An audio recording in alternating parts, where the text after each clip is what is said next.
Trump హత్యకి ఒక భారీ కుట్ర తెరలేపారు. ఒక కుట్ర జరిగింది కూడా. భద్రతా సిబ్బంది అప్రమత్తతతో ఆ ముప్పు తప్పింది. పామ్ బీచ్ ఎయిర్పోర్ట్ సమీపంలో స్నైపర్ హైడ్వుడ్ దుండగులు ఓ చెట్టుకు నిచ్చెన అమర్చి వేటగాళ్లు ఎదురు చూసేలా గూడు నిర్మాణం ఏర్పాటు చేసుకున్నారు. ట్రంప్ విమానం ఎక్కుతూ ఉండగా కాల్పులు జరిపేలా ఏర్పాటు చేశారు. అయితే భద్రతా సిబ్బంది గుర్తించడంతో అప్రమత్తమయ్యారు ట్రంప్ సెక్యూరిటీ. సో ట్రంప్ని విమానం వెనక వైపు నుంచి లోపలికి పంపించారు. సో ఆ విజువల్స్లో మన రైట్ సైడ్లో చూస్తున్నటువంటి విజువల్స్లో సో విమానం ఎక్కేది అక్కడి నుంచి. సో ఇక్కడ మీరు చూడండి గూడులా అమర్చుకున్నారు. సో స్నైపర్ హైడ్వుడ్ అనేటువంటి గన్తో దాన్ని డొనాల్డ్ ట్రంప్ని షూట్ చేయాలనుకున్నారు. సో అక్కడ డిస్టెన్స్ మీకు రైట్ సైడ్లో కనబడుతుంది చూడండి. ఆ చెట్టు ఉంది ఇక్కడ చివరిగా, అక్కడ ఫ్లైట్ మీకు కనబడుతోంది. ఆ ఫ్లైట్ ఎక్కే సమయంలో ఆయన్ని షూట్ చేయాలనుకున్నారు ఈ చెట్టు పై నుంచే. సో ఈ చెట్టు పైన వారు ఒక గూడ్ని అమర్చుకున్నారు. అక్కడ చాలా దూరంగా మీకు ఆరో మార్క్ దగ్గర కనిపిస్తోంది ఫ్లైట్. సో ఈ చెట్టు పైన ఉన్న విజువలే ఈ స్నైపర్ వుడ్ సంబంధించినటువంటి ఒక గన్ ద్వారా పేల్చాలనుకున్నారు. సో అమెరికా అధ్యక్షుడు డొనాల్డ్ ట్రంప్ పైన గుర్తు తెలియని దుండగులు ఒక భారీ కుట్రకు తెరలేపారు. దీని విషయంపైన ఇప్పటికే FBI డైరెక్టర్ కష్ పటేల్ వివరించారు. పామ్ బీచ్ విమానాశ్రయంలో అధ్యక్షుడు ఎయిర్ ఫోర్స్ 1 ఆగేటువంటి ప్రదేశానికి ఎదురుగా స్నైపర్ నక్కేందుకు వీలుగా ఏర్పాటు చేసినట్టుగా ట్రంప్ భద్రతా సిబ్బంది గుర్తించారు. చెట్టు పైన స్నైపర్ అంటే చాలా సీక్రెట్గా షూట్ చేసే వ్యక్తి. సో ఆ గన్ని స్నైపర్ అంటూ ఉంటారు. సో దాంతో షూట్ చేయాలనుకున్నటువంటి ఆ వ్యక్తి ఒక నెస్ట్ని ఏర్పాటు చేసుకున్నాడు. వేటగాళ్ళు ఎదురు చూసేలా ఒక గూడుని ఏర్పాటు చేసుకున్నాడు. ఆ గూడులో నుంచి ట్రంప్ లక్ష్యంగా చేసుకునేలా ఏర్పాటు చేసుకొని వెంటనే అధ్యక్షుడి భద్రతను మరియు కట్టుదిట్టం చేశారు అది గమనించిన వ్యక్తులు. ఈ ఘటన పైన FBI దర్యాప్తు కొనసాగుతున్నట్టు తెలుస్తోంది. ఘటనా స్థలంలో ఎలాంటి పేలుడు పదార్థాలు కానీ అనుమానితులను కానీ కనిపించకపోవడంతో FBI బృందాలు చాలా ఎక్స్పర్టింగ్ ట్రాకింగ్ వ్యవస్థలను ఉపయోగించి దుండగుల్ని పట్టుకునే ప్రయత్నం చేస్తున్నారు. అయితే దాదాపు 200 గజాల దూరంలో చెట్టు పైన స్నైపర్ నెస్ట్ ఉన్నట్టుగానే గుర్తించారు. విమానాన్ని ఎయిర్పోర్ట్లోని వేరే ప్రదేశానికి తరలించామన్నారు. అయితే ట్రంప్ భద్రతా దృష్ట్యా ఆయన విమానానికి వెనుక ఉన్న చిన్న మెట్ల ద్వారా అందులోకి తీసుకువెళ్ళినట్టు తెలుస్తోంది. సో అవి చిన్నగా ఉండడం వల్ల దుండగుల దూరం నుంచి లక్ష్యం చేసుకునే అవకాశం ఉండదు. కాబట్టి ఆ రకంగా సేఫ్గా డొనాల్డ్ ట్రంప్ని విమానం లోపలికి ఎక్కించగలిగారు. అయితే అమెరికా అధ్యక్షుడు ఎన్నికల్లో పోటీ చేస్తున్న క్రమంలో కూడా కొంతమంది దుండగులు ఆయనపై హత్యాయత్నానికి ప్రయత్నం చేశారు. గత జూలైలో ట్రంప్ పెన్సిల్వేనియాలో బట్లర్లో ప్రచార సభ నిర్వహించారు. అయితే ఆ సమయంలో థామస్ మాథ్యూ క్రూక్స్ అనేటువంటి వ్యక్తి ఆయనపై కాల్పులు జరిపాడు. ఆ సమయంలో చెవి భాగంలో తూటా దిగింది, తూటా దూసుకెళ్ళింది. దీంతో ఆయన సెక్యూరిటీ సిబ్బంది వెంటనే అలర్ట్ అయ్యారు. అమెరికా సీక్రెట్ సర్వీసెస్ సిబ్బంది ఆయన్ని కాపాడగలిగారు. మరోసారి ఫ్లోరిడాలోని వెస్ట్ పామ్ బీచ్లో ట్రంప్ గోల్ఫ్ ఆడుతుండగా ఆయనపై ఒకసారి హత్యాయత్నం చోటు చేసుకుంది. ఇప్పుడు ఫెన్సింగ్ నుంచి నిందితుడు తుపాకీతో రావడాన్ని గమనించి భద్రతా బలగాలు కాల్పులు జరిపాయప్పుడు ఇప్పుడు చెట్టుపై నుంచి ఒక గూడుని ఏర్పాటు చేసుకొని చెట్టు గూడుల్లో నుంచి చాలా సీక్రెట్గా ట్రంప్ని కాల్చాలనుకున్నారు. సో కానీ ఆ భద్రతా బలగాలు ముందుగానే గమనించాయి. ట్రంప్ని విమానం ఎక్కేటువంటి క్రమంలో ఆయన రెగ్యులర్గా లక్ష్యాన్ని ఏదైతే స్నీపర్ నెస్ట్ నుంచి లక్ష్యాన్ని వాళ్ళు ఏర్పాటు చేస్తున్నా ఆ వెంట కాకుండా ఇంకో మార్గాన్ని నుంచి చిన్న మెట్లు ఉండేటువంటి మరో మార్గం నుంచి వెనకాల వైపు నుంచి ఆయన విమానాన్ని ఎక్కించే ప్రయత్నం చేశారు. సో అమెరికా అధ్యక్షుడు డొనాల్డ్ ట్రంప్ని టార్గెట్ చేశారంటే ఆయన టార్గెట్ చేసినటువంటి వ్యక్తులు డెఫినెట్గా ఏదో రకంగా ఆయన తీసుకున్న నిర్ణయానికి వ్యతిరేకంగా ఉన్నవాళ్ళే. లక్షలాది మంది ఇప్పుడు రోడ్లపైకి ఎక్కి ధర్నాలు చేస్తున్నారు, నిరసనలు వ్యక్తం చేస్తున్నారు. ఇవన్నీ జరుగుతూనే ఉన్నాయి. ఇదే క్రమంలో ఇటువంటి ఒక దాడి జరిగిందంటే ట్రంప్ హత్యా ప్రయత్నాల వెనుక ఎవరో ఒక వ్యక్తి ఉండే అవకాశం ఉంది. సో దాన్ని పెద్ద ఎత్తున ఇప్పుడు అందరూ కూడా ఆందోళన వ్యక్తం చేస్తున్నారు. ఏదేమైనా డొనాల్డ్ ట్రంప్కి సంబంధించినటువంటి హత్యాయత్నం అనేది మరోసారి అందరినీ కూడా ఒక్కసారిగా షాక్కు గురి చేసింది. సో ప్రస్తుతానికి డొనాల్డ్ ట్రంప్ చాలా సేఫ్గా బయటపడగలిగారు. ఇప్పటికీ ఆయనకి థర్డ్ లైఫ్ అని చెప్పాలి. మొదటిసారి ఆయన ఎన్నికల ప్రచార సభలో పాల్గొన్నప్పుడు, రెండవసారి ఆయన ఒక దగ్గర గోల్ఫ్ ఆడుతున్నప్పుడు, ఇప్పుడు మూడవసారి ఆయన పామా బీచ్ ఎయిర్పోర్ట్ నుంచి చాలా సేఫ్గా తప్పించుకోగలిగాడు. భద్రతా సిబ్బంది యొక్క చాకచక్యం వల్ల వారుకున్నటువంటి ఒక ముందు చూపు వల్ల ఇప్పుడు డొనాల్డ్ ట్రంప్ బతికి బయటపడగలిగాడు.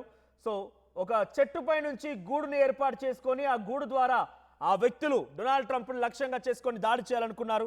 కానీ వారి ప్రయత్నాలన్నీ కూడా విఫలమయ్యే ముందుగానే అక్కడ భద్రతా బలగాలు పసిగట్టాయి. అయితే లక్షలాది మంది రోడ్లకెక్కి జన్మతా పౌరసత్వం పైన ఆయన తీసుకునే నిర్ణయాలపైన డోస్ ద్వారా ఆ ప్రభుత్వ ఉద్యోగాలు కోల్పోయినటువంటి విధానం పైన, తర్వాత టారిఫ్ విధానం పైన, H1B వీసాల పైన రకరకాలుగా ఆయన ప్రభుత్వ ఏర్పాటు నుంచి ఈ రోజు వరకు కూడా తీసుకున్న నిర్ణయాలు ప్రతి ఒక్కటి కూడా ప్రజల్లో తీవ్రమైన వ్యతిరేకతలు కనబడుతూ ఉన్నాయి. సో ఆ వ్యతిరేకతల అంశం ఇప్పుడు డొనాల్డ్ ట్రంప్కి ఒక ప్రాణగండంగా మారిందా? ఆయన ప్రాణాలు తీయాలని చూసిన వారెవరు? ఆయనని నిజంగానే అంతమొందించాలనుకున్నారా? ఆయనని అంతటి స్థాయిలో అంతమొందించాలని ఆలోచించిన శక్తులేవి? ఇప్పుడు ఇదే అంశాలందరినీ కూడా అందరినీ ఆశ్చర్యం గురి చేస్తున్నాయి. సో FBI డైరెక్టర్ కష్ పటేల్ కూడా అక్కడ ఆ చెట్టు వరకు వెళ్ళిపోయి ఏమైనా మారణాయుధాలు ఉన్నాయా, పేలుడు పదార్థాలు ఉన్నాయా, ఇవన్నీ కూడా గమనించిన తరువాత ఆయన అక్కడి నుంచి చూస్తే ఏమీ లేవట, పేలుడు పదార్థాలు లేవు, ఎవరు కూడా అక్కడ అనుమానాస్పదంగా కనిపించలేరు. దీంతో వారంతా కూడా ఒక్కసారిగా షాక్ గురయ్యారు. సో లేటెస్ట్ టెక్నాలజీతో వాళ్ళంతా కూడా మళ్ళీ దీన్ని చూడాలనుకుంటున్నారు. సో కొన్ని కామెంట్స్ కూడా వచ్చాయి, లో సౌండ్ అంట. సో ఒక్కసారి పీసీఆర్ టెక్నికల్ చూసే ప్రయత్నం చేయండి. లో సౌండ్ అని కామెంట్ చేశారు బాబు శ్రీనివాసు. తర్వాత ట్రంప్ను లేపాలని ఎంతమంది కోరుకుంటున్నారంటే 80% మంది ట్రంప్ను లేపాలని కోరుకుంటున్నారట. మరి ఆ కామెంట్స్ ఏంటో. సో ప్రస్తుతానికైతే ఆయన తీవ్రమైన వ్యతిరేకత ఎదుర్కొంటున్నారు. ఇరాన్ నుంచి వ్యతిరేకత, రష్యా నుంచి వ్యతిరేకత, చైనా నుంచి వ్యతిరేకత, ఇప్పుడు ఆఫ్ఘనిస్తాన్ నుంచి వ్యతిరేకత, తర్వాత భారత్ డైరెక్ట్గా వ్యతిరేకంగా లేకపోయినా కూడా భారత్ కూడా ఇబ్బంది పడుతోంది. ఇదొకటే కాదు, స్థానికంగా కూడా అనేక రకాల ఇబ్బందులు ఎదుర్కొంటున్నారు, అనేక రకాలుగా ఆగ్రహ జ్వాలను ఎదుర్కొంటున్నారు డొనాల్డ్ ట్రంప్. ఇవన్నీ కలగలిపి ఆయనని ఎవరు అటాక్ చేయాలనుకున్నారు? ఆయన పక్కాగా అక్కడికి వస్తారని తెలుసు, ఆ ఫ్లైట్ నుంచి వెళ్తారని తెలుసు, అంతా పర్ఫెక్ట్గా ఇన్ఫర్మేషన్ తెలిసిన వ్యక్తే డొనాల్డ్ ట్రంప్ని అంతమొందించాలనుకున్నారు. ఇంతకీ ఆ వ్యక్తి ఎవరు? డొనాల్డ్ ట్రంప్ని అంతమొందించాల్సిన అవసరం ఎవరికి వచ్చింది? ప్రస్తుతానికి ఇవే ప్రశ్నలు అందరినీ కూడా వెంటాడుతూ ఉన్నాయి. సో అటు అధికార ఉన్నటువంటి కష్ పటేల్ FBI డైరెక్టర్ కూడా అధికారి, ఆయన కూడా ప్రత్యక్షంగా దీన్ని చాలా సీరియస్గా తీసుకున్నారు.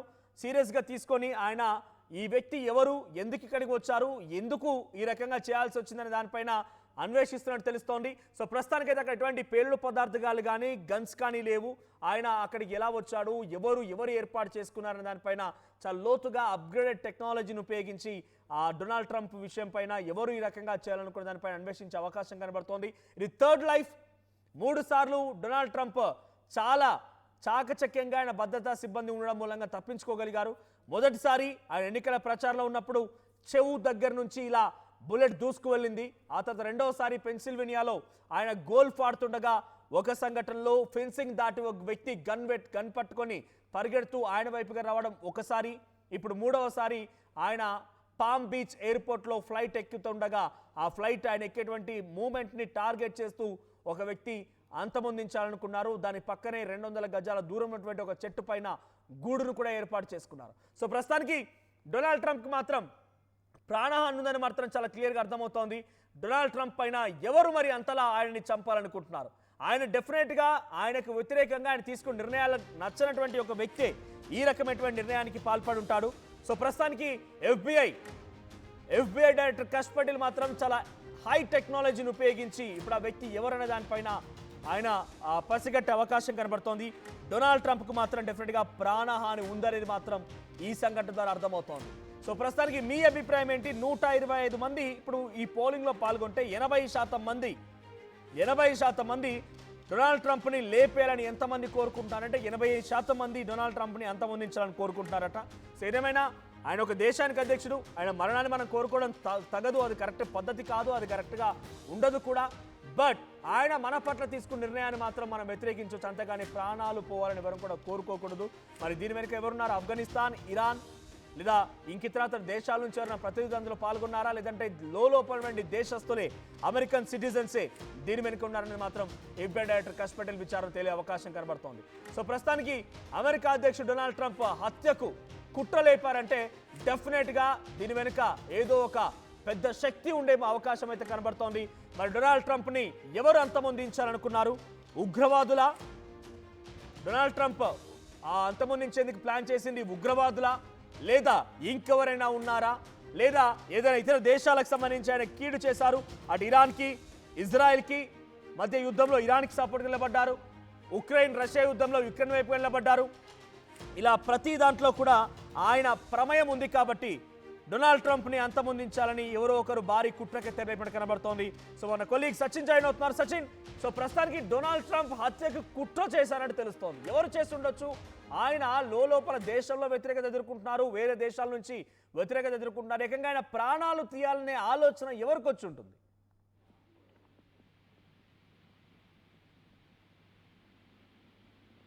హలో రైట్ సచిన్, ఆయన ప్రాణాలు తీయాలనే ఆలోచన ఎవరికి వచ్చి ఉంటుంది? ఇతర దేశాలు ఇరాన్, రష్యా, చైనా ఈ దేశాల నుంచి వ్యతిరేకత ఎదుర్కొంటున్నారు. ఆ తర్వాత ఇప్పుడు లోపల కూడా నో కింగ్స్ పేరిట ఒక నిరసన కొనసాగుతుంది. కొన్ని లక్షల మంది రోడ్లపైకి వచ్చి డొనాల్డ్ ట్రంప్కి వ్యతిరేకంగా పోరాడుతున్నారు. సో ఆయనని చంపేంత కుట్ర ఎవరు చేసి ఉంటారు? రైట్, ట్రంప్ మీద రోజు రోజుకి అమెరికాలో వ్యతిరేకత వ్యక్తం అవుతోంది. ఆ వ్యతిరేకత పతాక స్థాయికి చేరుకుంది అనే అంశానికి సంబంధించి ఇప్పుడు తాజాగా జరిగిన ఈ కాల్పుల ఉదంతమే కారణం అని చెప్పుకోవచ్చు. లేకపోతే కాల్పుల ఈ ఉదంతమే ఒక ఎగ్జాంపుల్ కింద చెప్పుకోవడంలో ఎటువంటి అతిశక్తి లేదని చెప్పుకోవాలి. ఇక్కడ మనోజ్, నేను ఎందుకు ఈ మాట అంటున్నానంటే తాజాగా ఈ మధ్య జరిగిన ఘటనలకు సంబంధించి మాట్లాడుకున్న సందర్భంలో ఎక్కడ వినిపించుకోవట్లేదు, అంటే దేశానికి పనికొచ్చేలా తన నిర్ణయం ఉండట్లేదు అనేది అక్కడ సిచ్యువేషన్ కి సంబంధించి. అండ్ ఈ రోజు ఘటన ఫ్లోరిడాలోని పామ్ బీచ్ ఇంటర్నేషనల్ ఎయిర్పోర్ట్ దగ్గర ట్రంప్ విమానానికి ఇన్ఫాక్ట్ విమానానికి సంబంధించి ఆయన మనవుతున్న ప్రాంతానికి సంబంధించి సుమారుగా 200 యాడ్స్ దూరంలో ఒక చెట్టుపై చెట్టుకు సంబంధించి అక్కడ మౌంటైన్ స్టాన్ అంటూ ఉంటారు. సో ఆ ప్రాంతం నుంచి ఒక ఇటువంటి దాడి జరిగిన అంశానికి సంబంధించి మాట్లాడుకుంటున్న సందర్భం. సో ఈ కాల్పుల గురించి మాట్లాడుకున్న సందర్భంలో ఒక్కసారి జనవరి నుంచి వెళ్లే ప్రయత్నం చేద్దాం. జనవరి నుంచి నేను ఎందుకు అంటున్నానంటే దాదాపుగా ట్రంప్ జనవరి 20న అటు ఇటుగా జనవరి అనుకుందాం, జనవరిలో తన ప్రమాణ స్వీకారం చేసిన దగ్గర నుంచి ఈ రోజు అంటే అక్టోబర్ దాదాపుగా సుమారుగా 10 నెలలు అనుకుందాం. ఈ 10 నెలల కాలంలో అమెరికా కలిసి వచ్చేలా ఏం చేశాడు? ఎప్పుడు తనకు సంబంధించి ఒక నోబెల్ శాంతి బహుమతో లేకపోతే యుద్ధాన్ని ఆపేనో చెప్పడము, లేకపోతే అమెరికాకి ఏదో వ్యతిరేకంగా కార్యకలాపాలకు పాల్పడుతున్నాడు అని ఒక చర్చ జరుగుతున్న నేపథ్యంలో అది ఎవరు ధృవీకరించట్లేదు. బట్ వాళ్ళు ఏమంటున్నారు, అమెరికన్ నేషనలిస్ట్ కావచ్చు, లేకపోతే అమెరికాకు సంబంధించి మరి ముఖ్యంగా ట్రంప్ మద్దతుదారుడు, ట్రంప్ అమెరికా కోసమే చేస్తున్నాడు, అంటే మేక్ అమెరికా గ్రేట్ అగైన్ అనే కాన్సెప్ట్ అమెరికన్స్ ను మెప్పించింది. ఈ కోణంలోనే ఆయన అధికార పీఠాన్ని ఎక్కాడు. సో ఈ నేపథ్యంలోని ఇంకా చెప్పాలంటే కనుక అమెరికాకు మేలు చేస్తాడు అని చెప్పి ఒక గట్టి విశ్వాసంతో గద్దెనెక్కించిన పరిస్థితి. దాంతోపాటు కొన్ని కార్యక్రమాలను స్పెషల్ గా తీసుకొచ్చాడు. దానికి ఎలాన్ మస్క్ లాంటి వాళ్ళని అపాయింట్ చేశాడు. బట్ ఎలాన్ మస్క్ లాంటి వాళ్ళు ఆయన మీద వ్యతిరేకత ప్రదర్శించిన సందర్భంలో, ఆయనకి వ్యతిరేకంగా కమెంట్స్ చేసిన సందర్భంలో ఒక్కసారిగా తన పందహ మార్చాడు. దాంతోపాటు కొన్ని అపాయింట్మెంట్స్ విషయంలో కూడా ఇటు తీవ్రమైన చర్చ జరిగింది. ఏ కార్యక్రమానికి సంబంధించి అంటే ఏదైతే తన ప్రాజెక్ట్స్ అనుకుంటున్నాడో ప్రజల్లోకి తీసుకువెళ్లాలో అవి సరిగ్గా ఇంప్లిమెంట్ కావటం లేదు అని చెప్పి కాస్త నెగిటివ్ రిపోర్ట్స్ వచ్చినప్పుడు, ఆ నెగిటివ్ రిపోర్ట్స్ వచ్చిన సందర్భంలో కూడా సంబంధిత అధికారిని మార్చేశాడు. సో ఇలాంటి ఒకటి కాదు రెండు కాదు అనేక ఉదంతాలు ప్రస్తుతం అమెరికన్లను కోపం తెప్పిస్తోంది. ఎందుకంటే వాట్ ఎవర్ ఇట్ హ్యాపెన్స్, ఏం జరిగినా యాక్సెప్టెన్సీ ఉండాలి, అది ఉండటం లేదా, ఇది ప్రస్తుతం ఒక అంశానికి సంబంధించి తీవ్రమైన చర్చ జరుగుతున్న ఇక్కడ ఆయన పామ్ ఇంటర్నేషనల్ ఎయిర్పోర్ట్ కు వస్తున్నారు, పామ్ బీచ్ ఇంటర్నేషనల్ ఎయిర్పోర్ట్ కు వస్తున్నారు. ఆయన ఫ్లైట్ అక్కడే రెడీగా ఉంటుంది, ఆయన అక్కడి నుంచే టేక్ ఆఫ్ కావాల్సి ఉంది. సో ఆయన ఈ మార్గం వెంటే వెళ్తారు, అక్కడ ఈజీ యాక్సెస్గా ఉంటుంది. ఇవన్నీ కూడా అంత సామాన్యమైన వ్యక్తులకి, నిరసన చెప్పే వ్యక్తులకి అమెరికాలో ఎంత ఆయనపై వ్యతిరేకత ఉన్నా కూడా అంత ఈజీగా దాన్ని పసిగట్టడం ఒక సింగిల్ పర్సన్ వల్ల అయితే కాదు. ఎందుకంటే అది ఈజీ యాక్సెబుల్. మనం మ్యాప్ కూడా చూపిస్తున్నాం. ఇక్కడ ఒక చెట్టు పైన చిన్న పక్షి గూడు లాంటి గూడును ఏర్పాటు చేసుకొని అక్కడ నుంచి గన్తో పేల్చాలనుకున్నారంట. ఆయన వెళ్ళేటువంటి ఆ ఫ్లైట్ స్టెప్స్ ఏ రకంగా అయితే మూవ్మెంట్ ఉంటుందో ఆ రకంగానే టార్గెట్ చేసే విధంగా ఉంది అనేది అక్కడ భద్రతా సిబ్బంది FBI డైరెక్టర్ కష్ పటేల్ చెప్తున్న మాట. అంటే అంత టార్గెటెడ్గా టెక్నికల్గా చేయగలిగారంటే అది ఒక అమెరికన్ సింగిల్ సిటిజన్ ద్వారా అవుతుందా? డెఫినెట్గా ఇటు ఉగ్రవాదుల విషయానికి వస్తే ఇంకెవరైనా అంతమొందించాలని రకం ఉగ్రవాదు కనుక ప్లాన్ చేసి ఉంటే maybe they will be something, వాళ్ళకు ఒక టెక్నికల్ నాలెడ్జ్ ఉంటుంది, వాళ్ళంతా ట్రైన్డ్గా ఉంటారు కాబట్టి చేయొచ్చు. కానీ ఒక సామాన్య వ్యక్తికి సాధ్యమవుతుందా? ఇది అమెరికన్ సిటిజన్స్ పని అయి ఉంటుందా, లేదా ఇతర వ్యక్తుల పని అయి ఉంటుందా? ఎలా చూడాలి? Right, interesting question. ఇంకా చెప్పాలంటే గుడ్ క్వశ్చన్ కింద చెప్పుకోవచ్చు. ఎందుకు ఇంత మాట అంటున్నానంటే ఇక్కడ మరి ముఖ్యంగా మళ్ళీ ఒకసారి జనవరికి వెళ్ళే ప్రయత్నం చేస్తే అక్కడి నుంచి ఏమంటున్నాడు, ఎవరైతే ఇటు అమెరికాలో అక్రమ వలసదారులు ఉంటున్నారో వాళ్ళని నేను పంపించేస్తాను అంటే తన యుద్ధం కేవలం ప్రపంచ దేశాలలో ఉగ్రవాదం మీదే కాదు, ఇలా అక్రమ వలసదారులకు సంబంధించి అంటూ కూడా. అప్పుడు కూడా మీరు చూస్తుంటే కొంతమంది అన్నారు, మేము ట్రంప్ కి ఓటేస్తున్నాం, మమ్మల్ని ఎలా అక్రమ వలసదారులు అంటాడు, అండ్ మేము ఓటేసి తప్పు చేస్తావా అనే అభిప్రాయాన్ని వెలుబుచ్చిన సందర్భం అక్కడ అమెరికన్లకు సంబంధించి. సో కాబట్టి వాళ్ళలో ఆ అసంతృప్తి వాదులు కావచ్చు, లేకపోతే అసంతృప్తులతో పీక్స్ కి వెళ్ళిపోయిన వాళ్ళు కావచ్చు, వీళ్ళు ఒక రకం అనుకుందాం. ఇక రెండోది, ట్రంప్ ఏమంటాడు, ఈ మత్తు పదార్థాలకు సంబంధించి ఎక్కువైపోతోంది, ఆ మత్తు పదార్థాలు స్వీకరించడం లేకపోతే మత్తు పదార్థాల సరఫరాను అమెరికాకి ఎక్కువైపోతోంది, కాబట్టి ఈ అక్రమ వలసదారులే దీనికి కీలకంగా ఉంటున్నారు. సో ఇటువంటి నేపథ్యంలో వీళ్ళ వల్ల ప్రమాదాలు కూడా జరుగుతున్నాయి, వీళ్ళ వల్ల ఇబ్బందికర వాతావరణం జరుగుతోంది అనేది 2 పాయింట్గా మెన్షన్ చేస్తున్న క్రమంలో ఈ పాయింట్ కోణంలో కూడా ప్రస్తుతం దర్యాప్తు జరిగే అవకాశం ఉందనే చెప్పుకోవచ్చు. సో ఈ సీక్వెన్స్ లో అంటే ఒకదాని తర్వాత ఒకటి ఇది రెండో కారణం. ఇక మూడోది, యుద్ధాలకు సంబంధించి మాట్లాడుకునే క్రమంలో గాజా అలాగే అంటే పాలస్తీనా వర్సెస్ ఇజ్రాయెల్ గా మారిన క్రమంలో అమెరికాలో కూడా నిరసన సగలు వెలువెత్తాయి. అక్కడే ఉంది ఎవరైనా పాలస్తీనా మద్దతుదారుడిగా మాట్లాడితే అణగదొక్కేస్తాను అనే ఇప్పుడున్న సిచ్యువేషన్ లో సచిన్ చాలా క్లియర్ గా అమెరికాని వ్యతిరేకిస్తున్న దాంట్లో చాలా అగ్రెసివ్ గా ఉంది మాత్రం ఆఫ్ఘనిస్తాన్ ఒకటి. ఎందుకంటే ఆఫ్ఘనిస్తాన్ లో క్రికెటర్లు చనిపోయారు, ఆఫ్ఘనిస్తాన్ లో సామాన్య ప్రజలు చనిపోయారు, ఆఫ్ఘనిస్తాన్ లో 250 మంది ఇప్పటివరకు పాకిస్తాన్ దాడిలో మరణించారు. సో దీని వెనక ఉంది అమెరికా అనేది ఆఫ్ఘనిస్తాన్ భావిస్తోంది. మేబీ దేర్ విల్ బి వాళ్ళంతా అగ్రెసివ్ గా ఉన్నారు ఇప్పుడున్న సిచ్యువేషన్ లో జరిగింది ఘటన కాబట్టి. అటు రష్యా కూడా కొంత ఆగ్రహంతో ఉంది, కానీ రష్యా ఇటువంటి తప్పుడు పని చేస్తుందని మనం భావించలేం. ఇటు చైనా కూడా కొంత ఆగ్రహంతో ఉంది, సో అటువైపు చూస్తుంటే ఇరాన్ కూడా ఉంది. ఇవన్నీ వ్యతిరేకంగా ఉన్నాయి. బట్ ఆఫ్ఘనిస్తాన్ అమెరికా అధ్యక్షుడిని హెచ్చరించింది. ఇతర దేశాలు ఇవి డైరెక్ట్గా హెచ్చరించకపోయినా, రష్యా హెచ్చరించలేదు, చైనా హెచ్చరించలేదు, వీళ్ళెవరు హెచ్చరించలేదు, కానీ ఆఫ్ఘనిస్తాన్ హెచ్చరించింది. సో దీని వెనక ఎవరైనా వాళ్ళ పని ఉండే అవకాశం ఉందా, తాలిబాన్స్ పని ఉండే అవకాశం ఉందా? రైట్, అంటే ఎవరి పాత్రను మనం ధృవీకరించలేకపోయినా మీరు అన్నట్టుగా ఇటు ఆఫ్ఘనిస్తాన్ కి సంబంధించి మద్దతుదారులు అంటే అమెరికాలో ఉండే పాకిస్తాన్ మద్దతుదారులు ఆఫ్ఘనిస్తాన్ మద్దతుదారులు కావచ్చు, లేకపోతే అమెరికాలో ఉన్న ఈ పాలస్తీనా మద్దతుదారులు కావచ్చు, బహుశా వీళ్ళ పాత్ర కూడా మనం కొట్టిపారేయలేం మనోజ్. నేను ఎందుకు ఈ మాట అంటే నిన్న మీరు జరిగిన డెవలప్మెంట్ చూస్తే కనుక తిరిగి మళ్ళీ దాడులు ఉపక్రమించిన పరిస్థితి, అంటే తిరిగి మళ్ళీ దాడులు అక్కడ జరుగుతున్నాయి.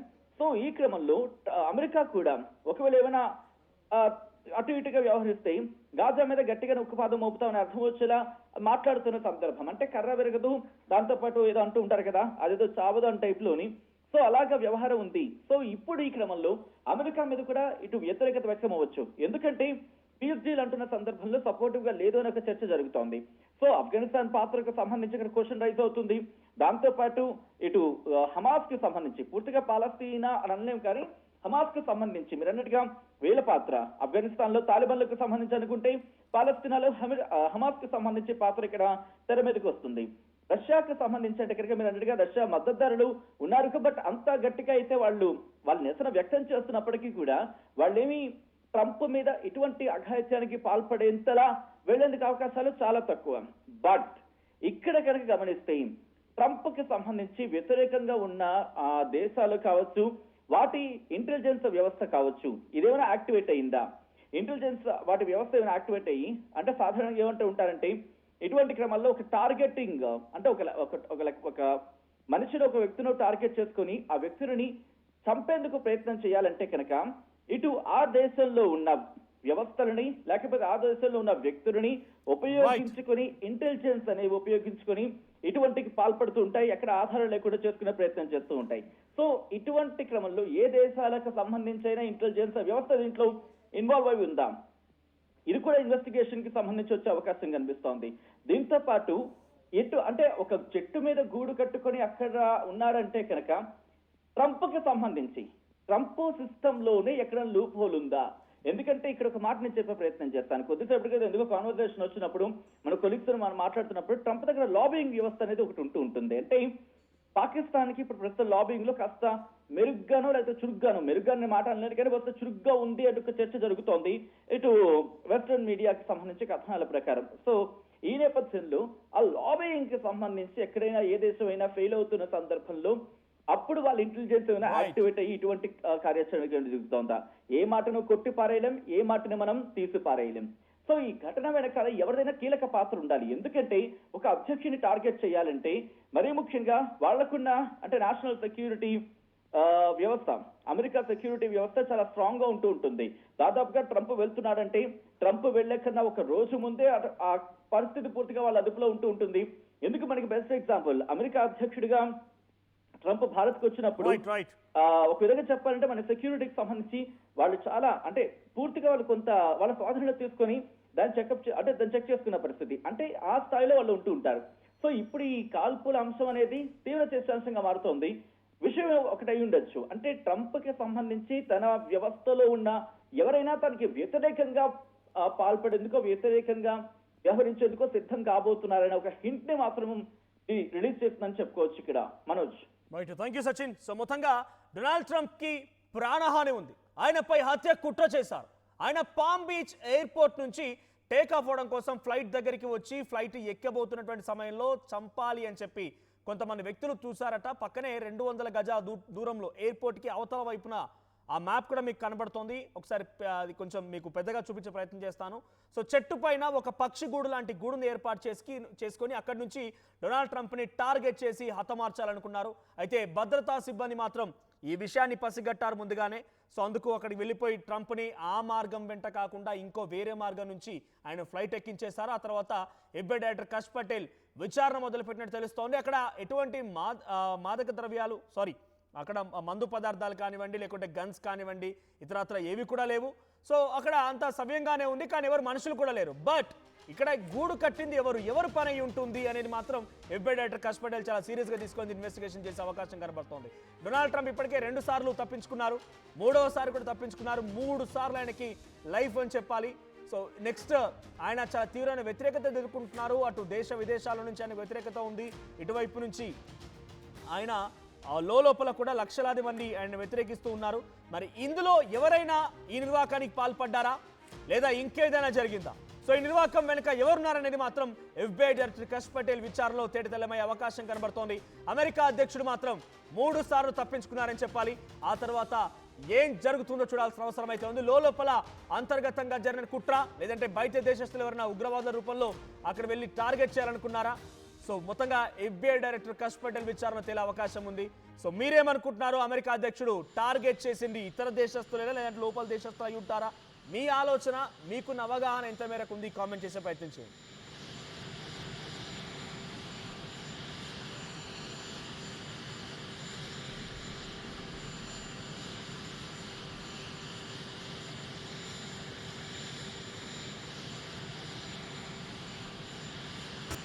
తెనాలి డబుల్ హార్స్ బస్సెస్ వారి దీపావళి శుభాకాంక్షలు. ఏమైంది అంకల్? పవర్ బిల్లు చేపుకు చెల్లు హై బీపీ బై తెల్లు పెట్టుకొని బిల్లు బీపీ అంటావేంటి అంకుల్? ఇల్లు అమ్ముకొని బిల్లు కట్టమంటావా? ఇంటి పైకప్పు నమ్ముకోమంటున్నాను. ట్రూజాన్ సోలార్ సిస్టమ్ ఇన్స్టాల్ చేసుకోండి, ఫ్రీ ఎలక్ట్రిసిటీ జనరేట్ చేసుకోండి. నీకు చెప్తే లో బీపీ వచ్చి పోతారేమో, ఒక్కోసారి బిల్లు మొత్తం ఫ్రీ అయిపోతాయి. Truzon solar power, super power.